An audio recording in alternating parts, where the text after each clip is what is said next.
Hi there! Today we're going to show you how to make spiced snowflakes from your grab-and-go kit. First, dig into the cinnamon that's in the bag. Grab a spoonful and keep it on the side. Next, grab your applesauce and pour it into a bowl.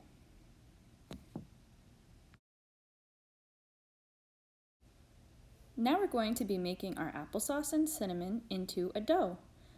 Scoop out about 1/3 of your cinnamon and start stirring. You'll have to go nice and slow or else you'll get a face full of cinnamon.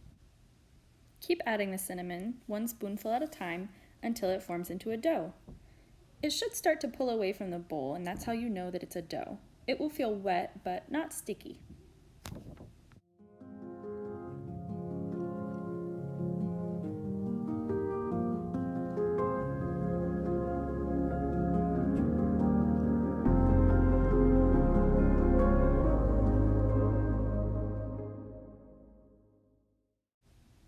There is our dough. Now we're going to put the dough out on the parchment paper, but first we're going to use the cinnamon that we set aside.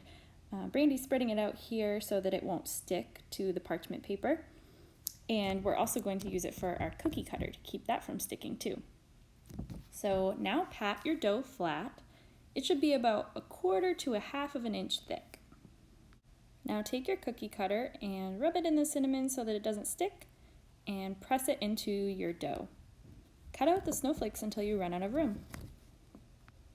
Now, depending on your dough, you can pull the extra dough away from your snowflakes like we're doing here, or if your dough is stickier, you can use the cookie cutter to move your snowflakes by themselves. Keep going until all your dough is gone. Remember to use the toothpick to poke holes in your snowflakes if you'd like to hang them up after.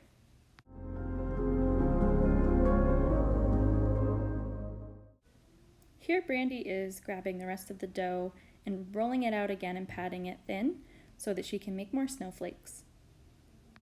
Once you're done rolling and cutting out all of your snowflakes, you have to wait for them to dry.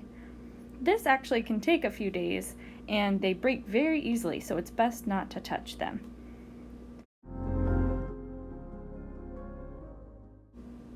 Once they're dried, put a string through the hole. They are going to smell amazing no matter where you decide to hang them.